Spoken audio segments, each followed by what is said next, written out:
మన ప్రభువైన యేసుక్రీస్తు నామములో మీకు మా శుభాభివందనములు. ఈరోజు దేవుని వాగ్దానము, యెహోవా అను నేను వారికి ఉత్తరమిచ్చెదను. ఇశ్రాయేలు దేవుడనైన నేను వారిని విడనాడను.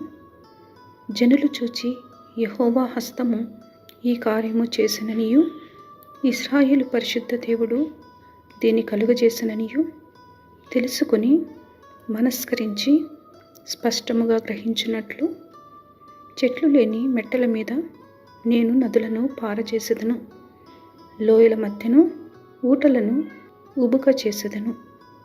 అరణ్యమును నీటి మడుగుగాను, ఎండిన నేలను నీటి బుగ్గలుగాను చేసెదను.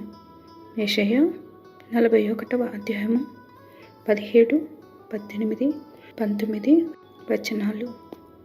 I the Lord will answer them. I, the God of Israel, will not forsake them. I will make rivers flow on barren heights and springs within the valleys. I will turn the desert into pools of water and the parched ground into springs, so that people may see and know, may consider and understand that the hand of the Lord has done this, that the Holy One of Israel has created it. Isaiah chapter 41 verses 17, 18 and 20. ప్రార్థన.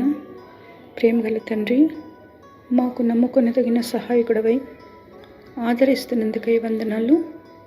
ప్రతి ఉదయము మీ విశ్వాస్యతను మాపై చూపుతూ మాకు దయచే నూతన జీవముకై వందనాలు.